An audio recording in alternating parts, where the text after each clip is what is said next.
20 August रोजी हैदराबादहून 4 मित्र पुण्यातील सिंहगड किल्ल्यावर पर्यटनासाठी आले आणि तिथं आल्यानंतर त्यातील एक मित्र गौतम गायकवाड हा अचानक गायब होतो। तो खोल दरीत पडला का, तो नेमका कुठं गेला, असे अनेक प्रश्न त्या ठिकाणी उपस्थित झाले आणि त्यानंतर पुण्यातील ग्रामीण पोलिसांनी शोध कार्य सुरू केलं। नक्की काय तिथं घडलं आणि आत्ता गौतम गायकवाड कुठं आहे हे जाणून घेण्यासाठी आपल्यासोबत एसपी सर आहेत, संदीप सिंग गिल सर। 4-5 दिवस आपण शोध कार्य करत होतो, नक्की काय प्रकार घडलाय, काय समोर आलाय? जसा मी आपल्याला सांगितलं आहे की 20 तारखेला संध्याकाळी 4:30च्या दरम्यान एक तरुण पुरुष ज्याचं नाम गौतम गायकवाड आहे, तो हैदराबादचा राहणार आहे, त्याचे 4 मित्राबरोबर तो गड किल्ल्यावर पर्यटनासाठी आला होता। परंतु अचानकपणे गायब झाल्यानंतर आमच्याकडे माहिती आली आणि मिसिंग दाखल करण्यात आली।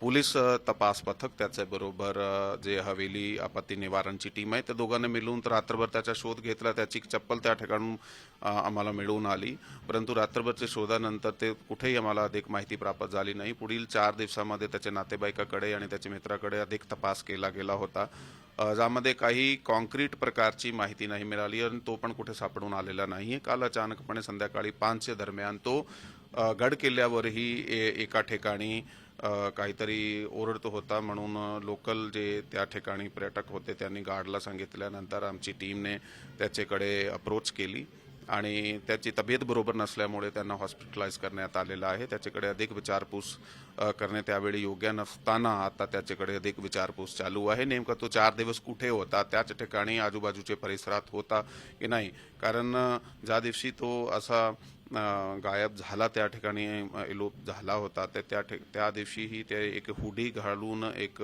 माणूस जात आहे असे प्रकारची एक व्हिडिओ आमच्या समोर आली होती, परंतु त्याचे मागे रिझन काय आहे अधिक विचारपूस होऊन आपल्या सर आपण सातत्याने 4 दिवस शोध घेत होतो, काही सीसीटीव्ही फुटेज देखील आपल्या हाती लागलं होतं।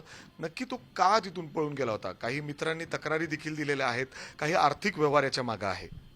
हे ज्यावेळी आम्ही 4 दिवसामध्ये काही तपास करीत होतो त्याच्या मित्राने त्याच्या काही पैशाच्या देवाणघेवाण आहे असे प्रकारचे काही बातम्या आम्हाला दिल्या होत्या, परंतु त्याच्याबद्दल आमच्याकडे काही विशेष एव्हिडन्स नाहीये, त्यामुळे त्यावर सध्या काही कमेंट करणे योग्य नाहीये। अधिक विचारपूस केल्यानंतर आपल्या समोर येईल आणि अधिक माहिती देण्यात येईल। सर गौतम गायकवाड नक्की काय करतो, काय बॅकग्राऊंड आहे त्याचं?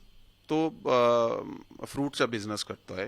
तो इतर ठिकाणी राज्यात जे आहे तो फ्रूट वगैरे एक्सपोर्ट करताय, अशा प्रकारचा त्याचा बिझनेस आहे। म्हणजे अर्थात तो मित्रांसोबत फक्त फिरण्यासाठी आला होता का हा सगळा मित्रांचा देखील प्लॅन होता याच्यामध्ये?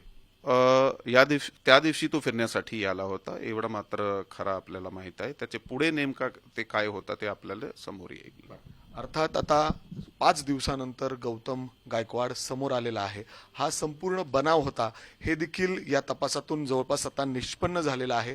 तो सुद्धा आजारी आहे आणि त्यामुळे रुग्णालयामध्ये त्याच्यावर उपचार सुरू आहे, मात्र तो कर्जबाजारी झालेला होता अशी प्राथमिक माहिती आहे आणि त्यामुळेच तो पुण्यातील सिंहगड किल्ल्यावर या ठिकाणी फिरण्यासाठी आला आणि तिथून तो अचानक गायब झाला आणि हा संपूर्ण प्लॅन त्यांनी ऑलरेडी त्या ठिकाणी तयार केलेलं होतं।